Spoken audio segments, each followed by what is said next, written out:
Okay,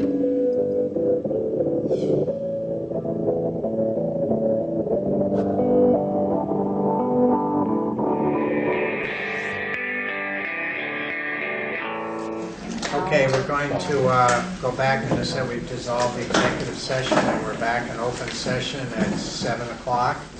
And our next few minutes will be a review of the budget. And I will go down through, not line by line, but I will go through some key areas, and perhaps for, we don't seem to have members of the public, but there may be, hopefully, members of the public watching on TV, so we'll go through the basics of it. This is our first full board look at the budget. This is not the night where we hope to pass it to the voters, but it's an opportunity to just go through the basics. And just to give you a little bit of history of how we got to where we are, back in end of October, early November, the Finance/Budget Committee started meeting and reviewing the budgets by division, I guess you would call it, the BAM's budget, the WRCC budget, senior high. Then we had a session on special education budget, and all these sessions have completed now. We have reviewed the entire budget.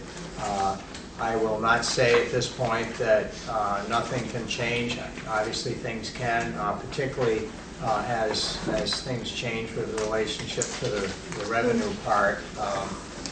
Sometimes we have to make revisions right up into the beginning of the new year. But we believe that we're basically there, particularly as it relates to the operating budget. And once again, this year, and this is the fourth or perhaps the fifth year that our direction to administrators in the early fall was that we wanted to see a budget that was level service. And I may be wrong on the number of years, but I know it's been several years since I can remember we haven't asked for a level service budget. And once again, they have presented us with that. Discretionary line items have been essentially leveled, as they have been for several years. And that's a challenge to keep doing that year after year.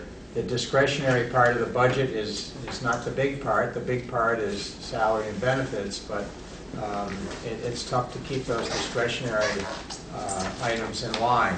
I think the administrators have found innovative ways to get the job done, give the kids the first-class education they deserve, while still being mindful of the immense pressure on the taxpayers who have been consistently supportive of our budgets and our efforts, but are being faced with larger tax burdens every year. So it's a balancing act that doesn't seem to go away, and but I think we've done it again.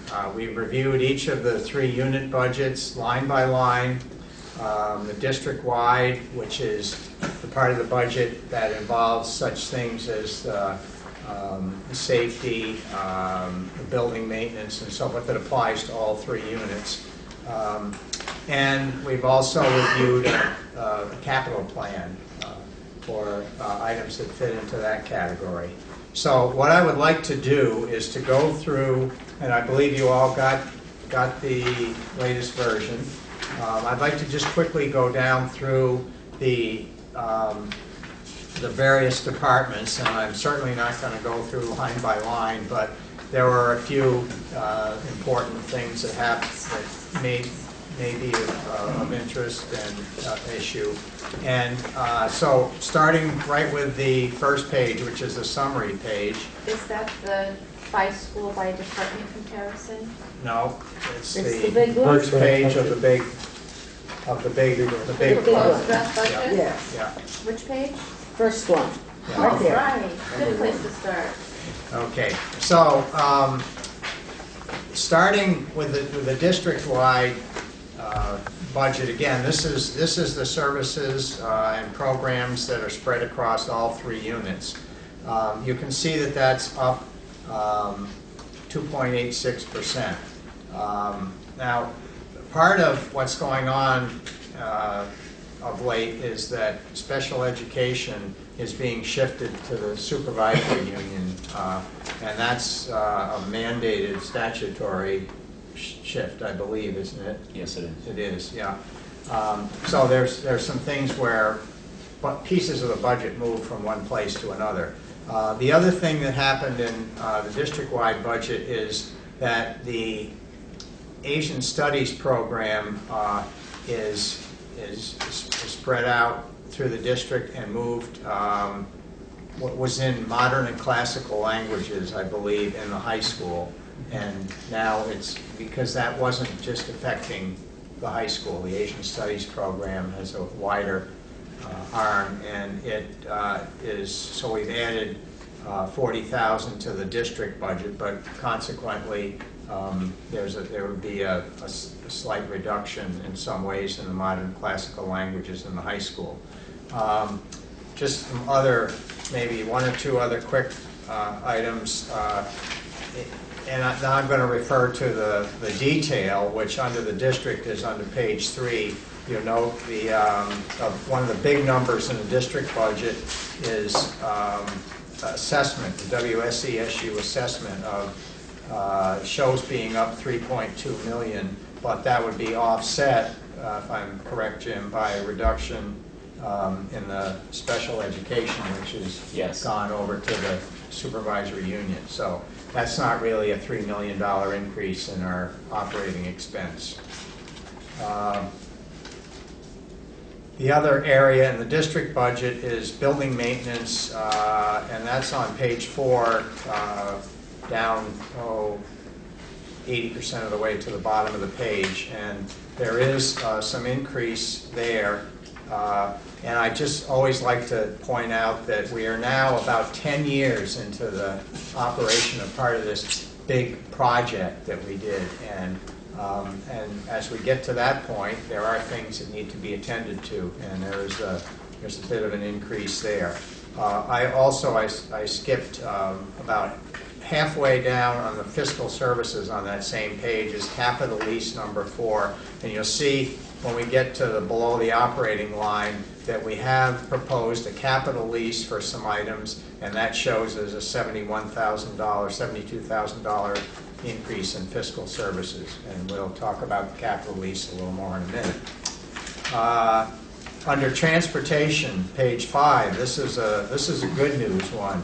You can see that we are actually down, and that's the bus contract actually went down in cost, which is a good thing. And then beyond that, you see a lot of special education items that show zeros that are now in the supervisory union. One more item on page 6, and most of the other departments you'll see are basically holding the line, slight increases, salary and benefits. But diversity coordinator, we've increased that. That person has more hours now. And that also, again, is a position that not only works for the high school, but for the other units as well. A lot of the special education goes over to the SU, and you can see on page 8, I know I'm moving fairly quickly, but on page 8 at the bottom of the special education administrator, you see that's down 1.2 million. So that's going to the supervisory union there. So overall, the district-wide budget is up 2.86%. Moving to the high school, again, basically level service, discretionary funds were reviewed by department, by line item, and are being held in check. We did add about, one item was $20,000 for summer school program, and the Finance and Budget Committee felt that that was a very much justified program. It's not a huge amount of money, but has a real impact on our whole process here. Where is it? that's, well, I'm going to go through the more individual. I just noted that as one of the changes. That there's a separate line for that towards the end of the senior high budget. Let me find it. Oh, we can get it. Yeah, it's on page 9 of the senior high section at the top, 19,000 added. But we also were able to drop out 20,000 for the NEAS site visit, which we're not going to have again this year. So I don't think, are we? They're not going to come back. 9 years and counting. 9 years we have before we have to worry about that again. So pretty stable at the high school. You know, a few departments have needs for either text or equipment that's well justified. But overall, the high school budget is down 2.39%. Going back to the main sheet, the next item is the WRCC tuition, this being the part of that the BUHS that our district pays to WRCC, and that is changed very little, 0.79% down actually. Woody, Yeah? do you mind backing up? No? Go Is this ahead. appropriate for me to ask Yeah, questions go ahead, now, or sure. do you want them at the end? No, that's okay. Okay. I have this information because I was at all of those other meetings, but it may not be clear for people who aren't on the finance committee. Yeah. The piece about the assessment has not really increased 335.59% to the WSESU. It's just because of the legislative mandate to shift the cost allocation to the SU for special For ed. special education. I wonder if you could tell the board members if they're interested, you know, if they have this question, what the increase might be otherwise. It's a difference on this line item, but if it hadn't been shifted, what would that increase or decrease be? In special In ed our spending? share of special ed costs, I don't know that. Overall, for the high school, special ed is pretty flat. I believe it was less than 0.3%. Pretty flat. There will, included, well, for the next meeting, but included in the annual report, there'll be an itemized list of services that are included in the shift to WSESU. And that's really all special ed services except for paraprofessionals. Those are the only ones directly charged to the high school. It's $1,245,000 that's left in there that supports all the paraprofessionals that are employed by BUHS and DAMS.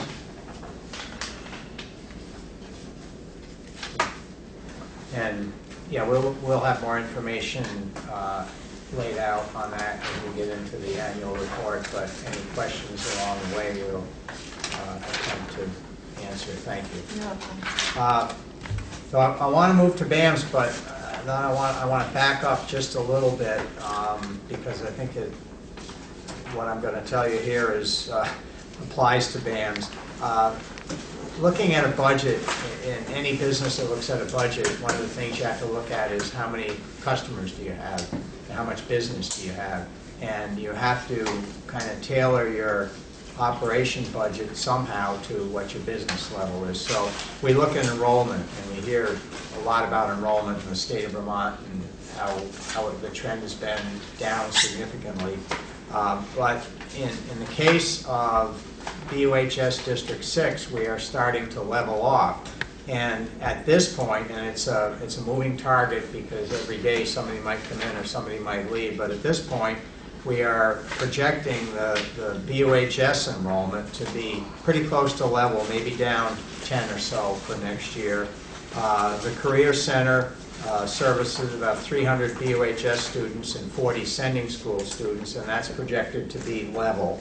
But BAMS is 250, high 250s right now, and is projecting 277 for next year, so is actually starting to show an increase in the number of students. And our overall projections for the next few years are that we are leveling off in general for the entire District 6, and will perhaps creep back a little bit. So keeping that in mind, we move to the BAMS part of the budget, which on the summary sheet shows a 6% increase. And some primary areas there. This is one place where a teaching position was added from last year.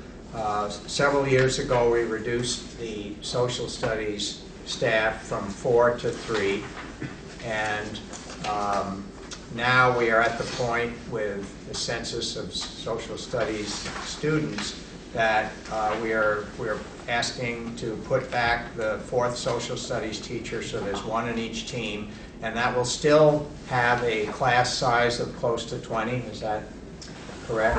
Or 18 anyway? 18 of employees. Yeah, 18 to 20, but Yes. still a sizable class size. So that was probably within the BAMS budget, the major personnel factor.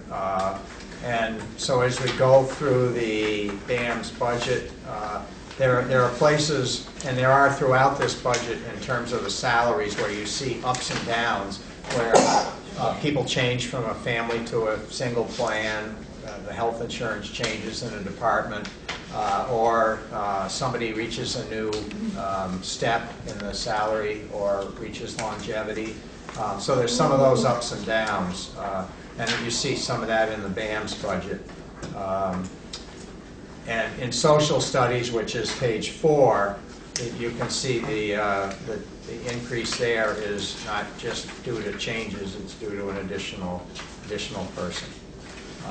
Once again, with BAMS, discretionary spending has been held constant for probably 8 or 9 years now. So great control there. And so the overall BAMS budget goes up 6%. Moving to the Career Center, that budget is down 0.52%. And once again, most of the discretionary spending is stable. One thing that's happened there that's worked in terms of expense reduction is the elimination of the assistant director position.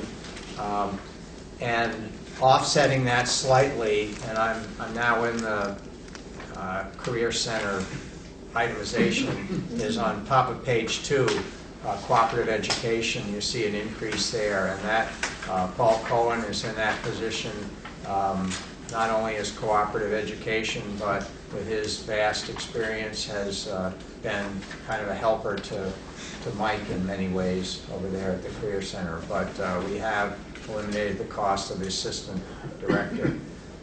Individual Career Center programs were reviewed, as they are each year, is it a relevant program? Is it of interest to students? Do we have enough students to keep it going? And modifications are made sometimes in the various sections, but each one was carefully reviewed. Some of the programs are definitely being heavily subscribed to on the culinary area,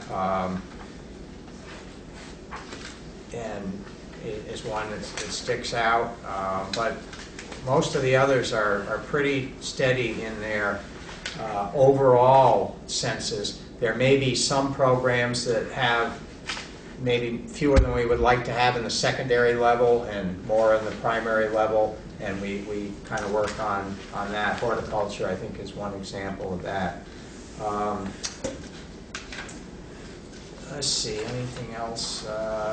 We did have the business pathways retirement that made a positive impact, not somebody retiring, but on our expense line. Business management added sports marketing, but their overall budget has stayed about the same. Lots of numbers, strong numbers in electronics and photonics, and a lot of these kids are the ones that are getting some of the college credits, dual enrollment. And Everything else has been held in line, a few requests for equipment, textbooks in a couple of departments, but I think overall a great job. Performing in technical arts has been expanding. We have a new intro to dance program that's being very well received. Adds a little bit. We do have some more studio arts. We rent studio space for that program, and we need some more space, so that's a small increase. But overall, I think an excellent job of control there too, and the WRCC budget is down a little bit. So what does that lead us to in the operating budget? 1.2% increase, which I think is pretty good, considering the fact that a huge percentage of our budget is salaries and benefits, which we are in still the first year of our 3-year contract, are we, Ron? Second year. Second year. Oh, time flies. But those numbers represent some significant dollars that are negotiated increases. So to end up with a bottom operating line of 1.2%, I think is pretty good. Well, when you consider the salary increases, also the health care And health care. benefits. The healthcare's going up by how much? 4.5. Cap. Which is actually a better number than we were anticipating. So. But 4.5% is a lot of dollars on the total budget. Then we look at below the operating line, again going back to the summary page, we have no special articles for capital improvements. We have, as we did last year, included a $150,000 special article for, I always call it the roof and boiler fund, but capital improvement money to put away for those things, those big items such as roof and boiler that we know at some point we'll have to address. Our debt service goes down a little bit. The main debt service is down $60,000, and the track debt service is down a little bit too. So looking at the total budget, bottom line, $27,924,984, which is an increase of less than 1%, 0.86%. And again, I think that's extremely responsible budgeting in the environment that we're in, sensitive to the pressure on taxpayers, but providing us with the first-class education opportunities that we need to have. So I'm sure you probably haven't had a chance to go through this, as those of you who are not on the budget committee, to go through it absolute line by line.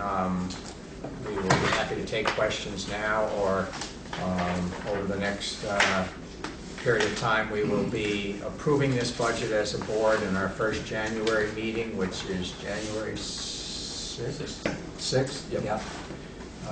We will take an official vote, and there may be, is there anything that, well, we didn't really talk about the revenue piece. Maybe Jim would just give us a quick overview on that, and anything that might still be subject to change. Okay. The green handout has the detailed revenue budget. Under the local other funds, you can see the bottom line in that section. There's an increase of $672,076. There was actually a decrease in rentals and tuition of approximately $105,000. But the district is receiving a one-time credit on the bond issue due to refinancing during 2012. And that one-time credit is $800,852. So that helps substantially on the revenue side. Subgrants on page 2, they're decreasing. That's from reductions in Title I federal funds as well as IDEA special education federal money.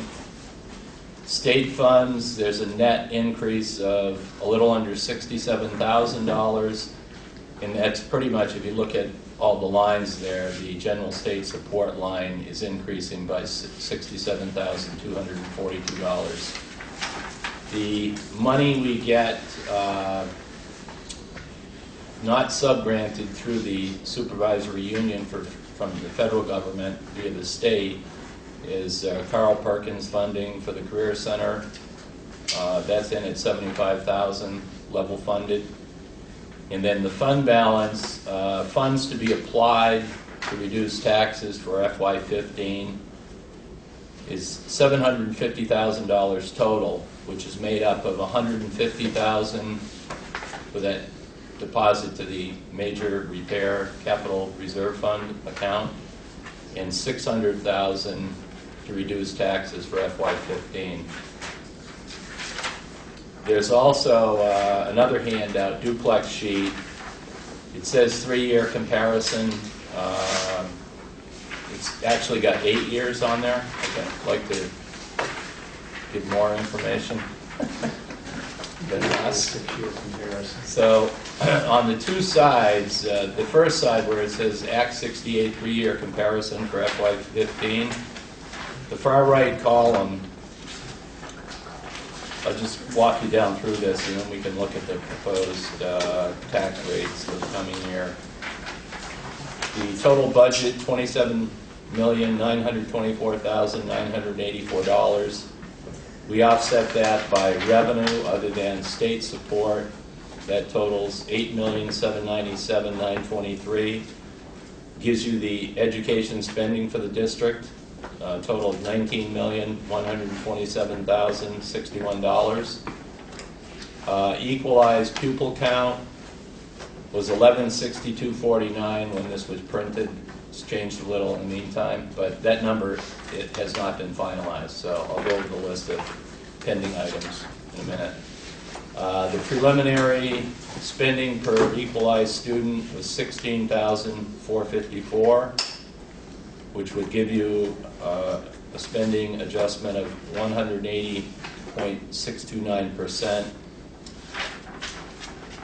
I won't bore you with the preliminary tax rate, but adjusted for the eligible debt service, the district is under the penalty threshold for spending. We're more than $1,000 under the penalty. So that's a positive. The lower portion of that flip side, it has the 5 towns listed. The projected tax rate for Brattleboro showed an increase of 5.62 cents. Dummerston, 8.44 cents. Guilford, 5.91. Putney, 5.49. And Vernon, 1.07 cents. These numbers will change because, as I mentioned, the equalized pupil numbers changed. Late Friday, the Agency of Education sent out an email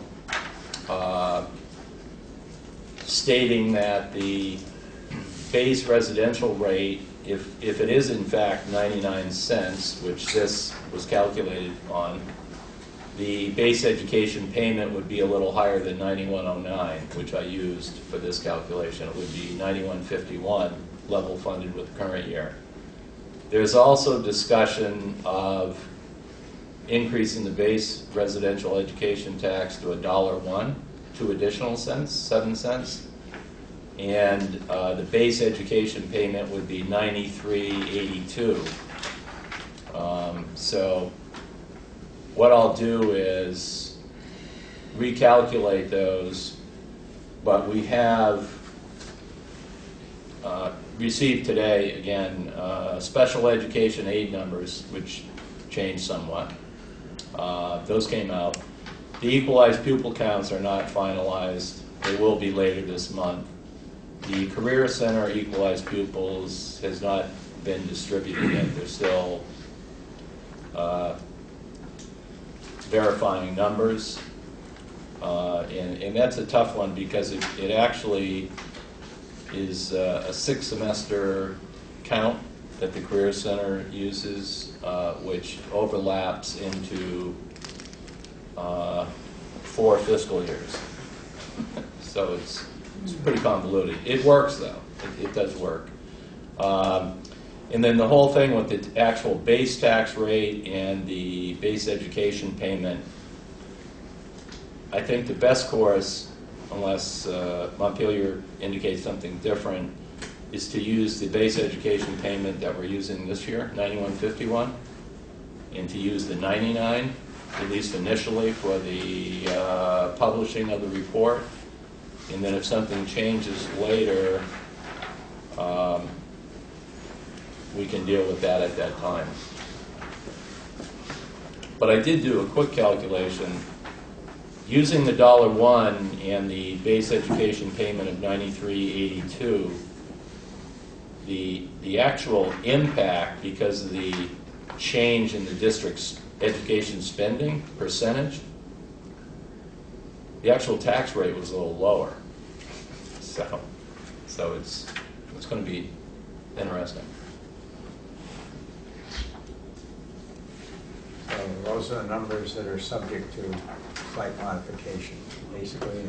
Yeah, in the tax and the base education amount, the legislators will set that based on the recommendation of the tax commissioner and the Agency of Education. And, sometimes that doesn't happen until later in the session. It'd be nice if they could do it sooner rather than later, but they may wait. The end of January is when they collect the initial budget data for FY15. And they've been saying if the budgets go up 3.8%, because that was in their computer, they needed the 5-cent increase. Now I'm curious, from what I've seen in our districts, we're not up 3.8. So I don't know if statewide it's up 2 or 2.5. Is that going to impact? Are they going to change, what they're thinking?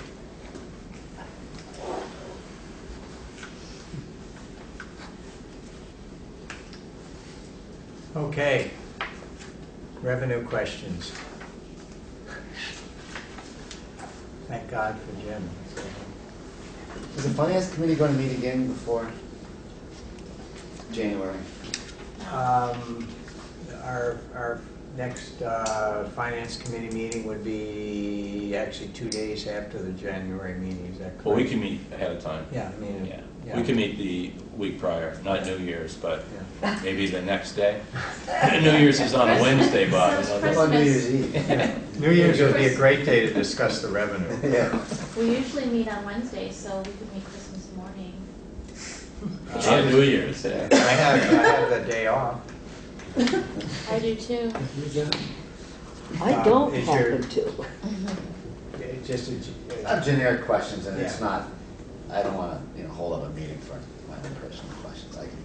I can come to you. I can come to Jim and ask. yeah.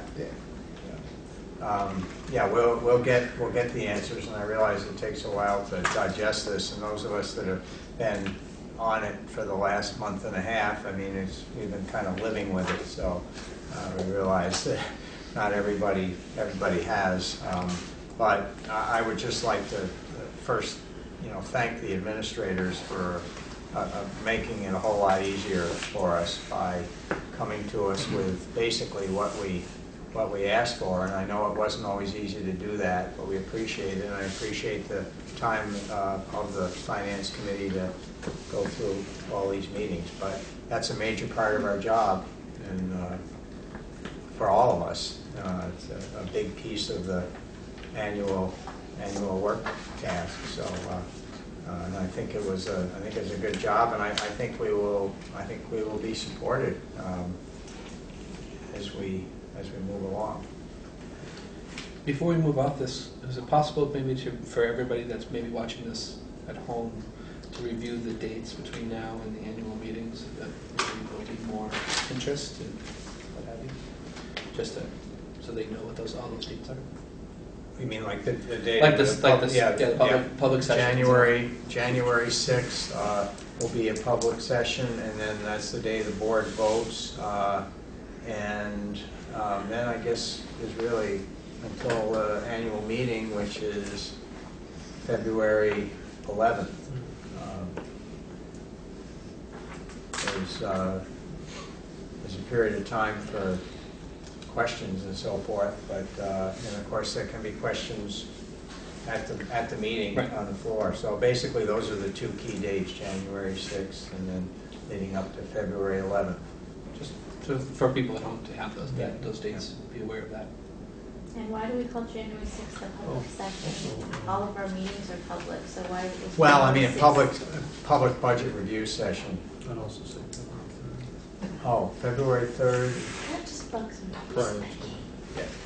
Okay, that's So right, it'll be I'm the sorry, I session went. on January 6th and Right. February. February 3rd will be, that's our first February meeting, public forum there for, yeah.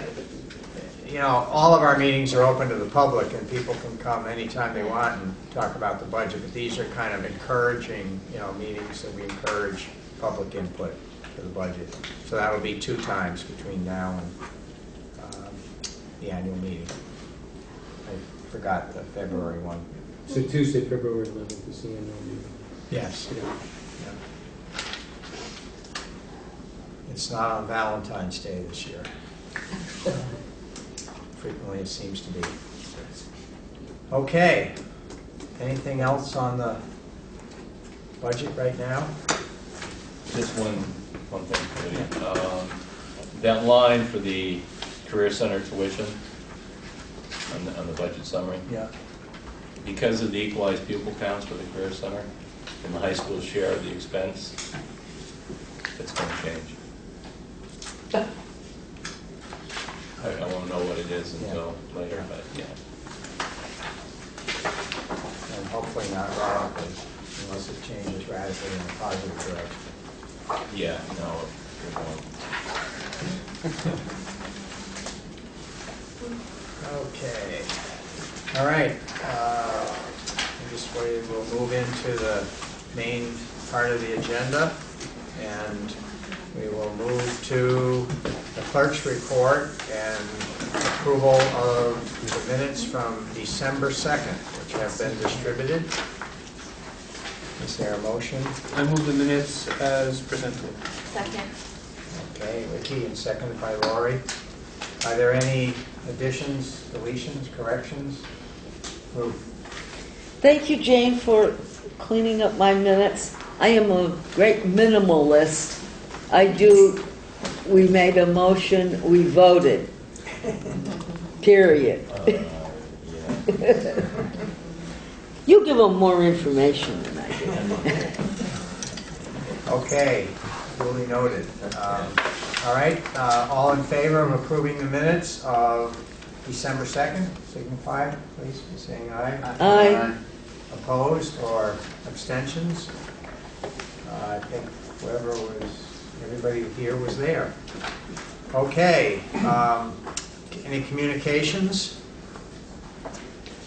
Okay, anything else for the clerk's report? I have a communication. Okay. This isn't necessarily timely, but I learned recently that there had been a discrepancy on a survey map that had been recorded on some properties that the district owned, and I found out that discrepancy had been remedied.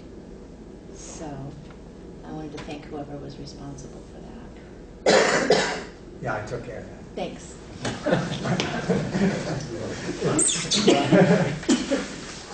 I remember the discussion about it. Okay, good. Anything else on communications or other clerk's report? Okay. Recognition of groups and/or individuals, there are none. So is there a motion to move into consent agenda? So moved. Ruth? Second. Okay. Moved and seconded, all in favor? Aye. Okay, we start with, as usual, with finance.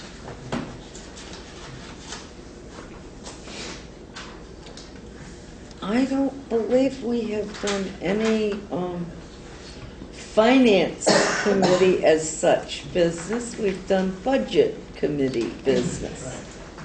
Well, we have, there were warrants that have been reviewed, and we have not actually signed the most recent batch, I guess. I'm going to wait for... The- We have warrants to sign, don't we, Jim? No, you don't. Well, we will have You warrants. will. We will have warrants to sign. We have not done any since our last meeting, put it that way. Okay. All right. Planning and policy. Has not met. Probably won't until after budget's done. Thank you, Jim. No major holiday meetings, and Christmas. Okay. Teacher Curriculum Committee. Has not met since our last meeting. BAMS Committee. BAMS committee met this morning at 7:45 in the BAMS conference room, and we got a review of how, as an incentive program, BAMS bucks are used in the middle school, where teachers and administrators and staff can give out BAMS bucks for kids kind of going above and beyond. It's a really neat thing. And staff. And staff? Oh, absolutely. Okay. If I had my You get any folder, I BAMS would get bucks? I have 30 of them structured. All right. Yes. No, he doesn't give them out. I collect them. You collect them. For good deeds. Okay. Then I, So apparently Mr. Staley's collecting a lot of them. Anyway, People like to Still take have your screw card. Oh, yeah. that's what I did. That sounds like that what payola Ron's to me. waiting It for? doesn't sound like bad. anyway, the students can use BAMS bucks, and staff apparently too, can use BAMS bucks in the school store, but also this time of year, everybody within BAMS, the faculty and staff, have put together sort of a holiday shopping program for the students that aren't going to have other opportunities to buy Christmas presents or holiday presents for family members and friends. And so they've set up sort of a special store that BAMS bucks can be used to do that with. And because so many of the students that are within BAMS, both in the whole district, come from difficult economic situations, this is really the best opportunity for them to actually be able to do gift shopping for people that they care about. So that was really a nice thing to see, and we got to go in and actually see the store as it's being set up that the kids will be able to use later this week. So that was a really fun time this morning. And what types of things are available for purchase? There was all kinds of things in there. There was jewelry stuff in there. There was game stuff in there. There was kitchen kinds of things in there. There was a variety of different things. Christmas ornaments? There was a lot of holiday decoration-y kinds of things. So it was really a real mix of things. Donated by? Donated mostly by the staff and faculty. Yeah. Thank you. And I suppose if we have anything, you'd be more than happy to have us bring Absolutely. some in. It opened today, and so things are moving pretty quickly. So yes, we could use more, for sure. One of our staff members is sitting in there wrapping the gifts for the kids. It's really very touching. Yeah. Very touching. It's a really special program. So it was great to get a real sense of what that looks like. Okay. That was this morning. Thank you. Very good. WRCC Committee has not met, and the other committee has not met. Right, the, SCSU Finance? yeah, or- the WSCSU Finance Committee, and then the whole board met last week?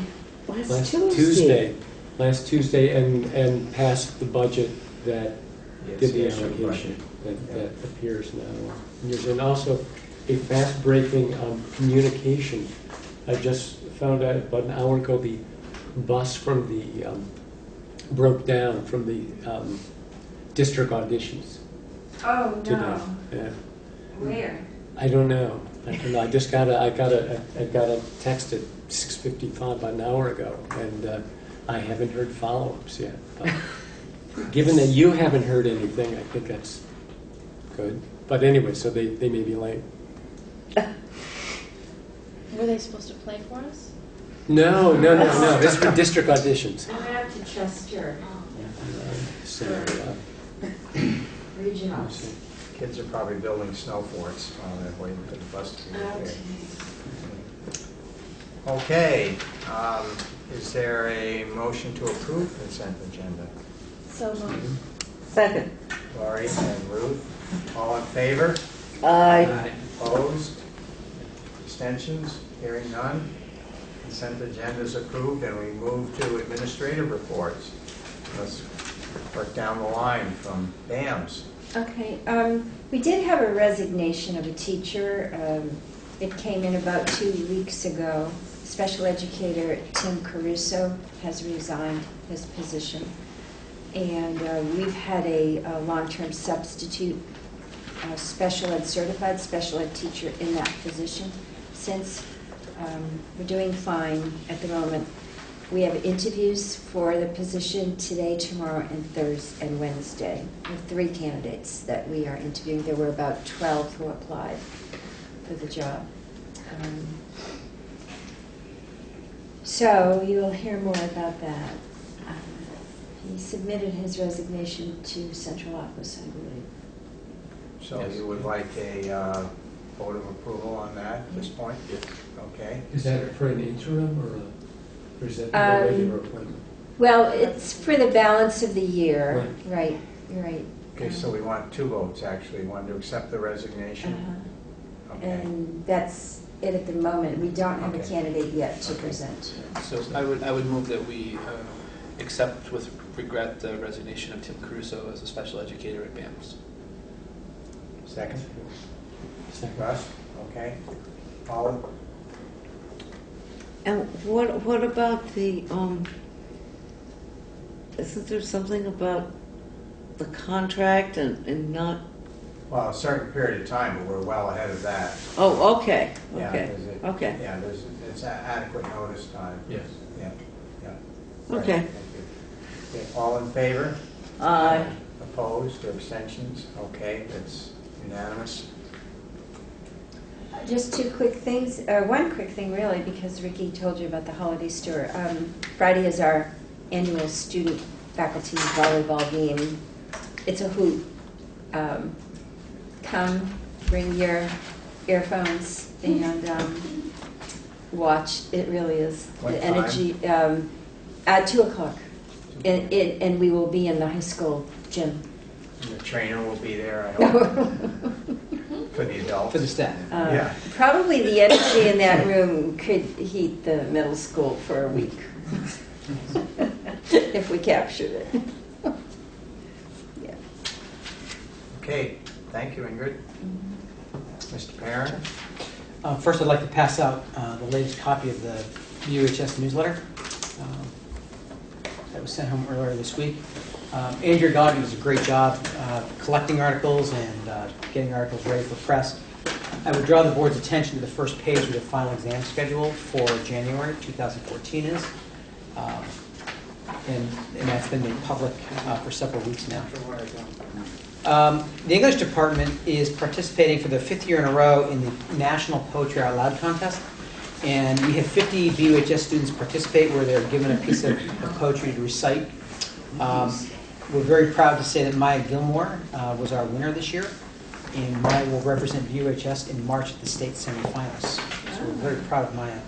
If I can jump in, Sure. I was asked to be a judge for that, and it was honored to do that. But it also was a great time to sit. So if you ever next year get the chance to come to see it, the fact that the students have to memorize and then recite in an appropriate tone and everything else, what has to be done for that is a pretty impressive feat. They were all very impressive. They do a great job. Yeah.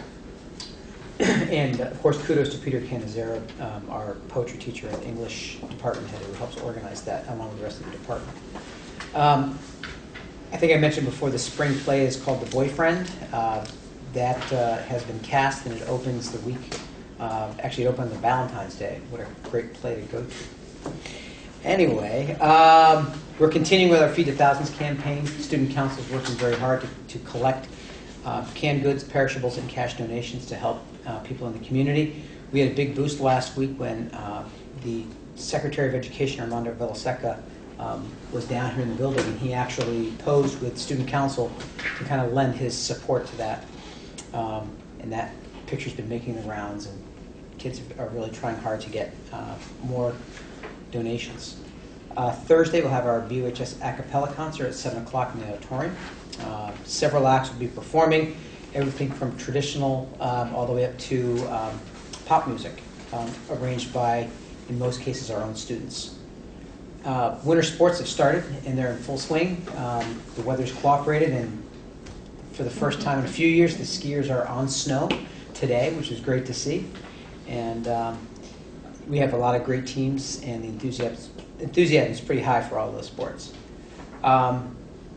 Last week, I was lucky enough to spend some time with Mike, some BUHS staff, and some Career Center staff. We went to Dayton, Ohio, where we got out of the storm just in time. And Mike did a great job of organizing that trip for us. And our purpose was to go and look at science, technology, engineering, and math schools as we prepare to launch our STEM Academy and our Fine and Visual Performing Arts Academies next year. It was great to go see schools that have been nationally recognized, and I'll let Mike talk more about that. But it was a great experience to go and actually see schools that are doing the stuff at a level that we hope to be there in a few years. And that's it. Very good. Thank you. Michael? So yeah, to reiterate what Steve was speaking about, our trip to Dayton, Ohio. Dayton, Ohio is one of the largest areas for engineering design at the moment. So that was one reason why I chose to expose our staff and ourselves to what's going on in those schools, and it was very impressive to see. The schools that we visited are nationally recognized by Project Lead the Way as the star schools. So that was another reason why I chose these schools to visit. And we were very impressed with the biomedical technology and the engineering programs that were being presented in these schools. A couple weeks ago, Tom Yan and our 3 STEM teachers brought 60 kids over to Keene State to visit the entire campus, but more specifically their Sustainable Design and Innovation program that relates to engineering. And so I thought that was pretty neat for 60 of our kids to sign up and be exposed to a great program that they have to offer our students. We're participating also in the Project Feed the Thousands campaign, and this Friday the Career Center staff and some of its students will get in the buses and our vehicles and collect all the donated food items from all the neighboring town schools, and we'll be bringing it to stop the bus at Hannaford that morning. So that's always a good opportunity for the kids to be participating in to help out the community food shelves. FBLA, for I think the 30th year, is continuing their personalized Santa letter campaign, and on average they write about 75 to 100 Santa letters for community kids and out-of-state residents, I was informed of this morning. So it's been a continuous campaign for fundraising, and a very popular one, and it's generational also. So it's going until the December 18th. If anyone has some grandchildren or children that really enjoy getting a nice personalized letter from Santa. And they look like this, the forms, and they're located in the Career Center office. That's all. Thanks. Thank you. Okay. How about the central office? Yeah, just a brief report, just to confirm the calendar for the annual district meeting. We need all written report material to Barb Nowakowski by this Friday, December 20th. If that's doable, that would be great. As you mentioned, the January 6th meeting will be the chance for the board to review the budget and have a public meeting on that and adopt the budget, sign the warning articles. And that is, keeps us within the statutes in terms of the 30, 40-day warning period. We'll get appropriate information out to the town clerks. And the budget materials will be available probably the end of January 27th. And then, as you mentioned, Bob, the next board meeting would be February 3rd for the public forum on the budget. And the annual meeting is February 11th at 7 o'clock in the gymnasium. And then anything else I have would be for executive session. Okay. What time is the meeting on the 3rd? February 3rd? We usually start that ahead of the normal 7 o'clock for public forum. I think 6 have we normally done in the past? Although I think the last time we did 6, there was kind of a gap that we ran out of public or ran out of questions. So maybe Yeah, I don't have anything different, but I think 6:30 is what. 6:30. Okay. Yeah. Okay. We'll confirm that at your next meeting. Okay. All right. Student council. So, is there any unfinished business? Well, there is, but we didn't have a motion to go back in executive session. Any new business that needs to be attended to? This isn't exactly new business, but I did want to read this. This is from the newspaper, the Brattleboro Daily Reformer, of September 22nd, 1938. That is the day after the hurricane of 38. And no, I wasn't there.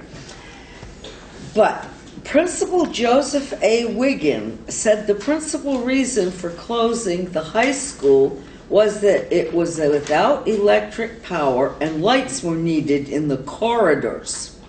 Another reason, he said, was that the large number of commuting students would be unable to reach town. Then, a few sentences later, now, Principal Wiggin said nothing about this in his, but a few sentences later it says, roofing was ripped off the top of the high school building and glass in the skylight was shattered. Rain drove through and saturated a section of the third floor.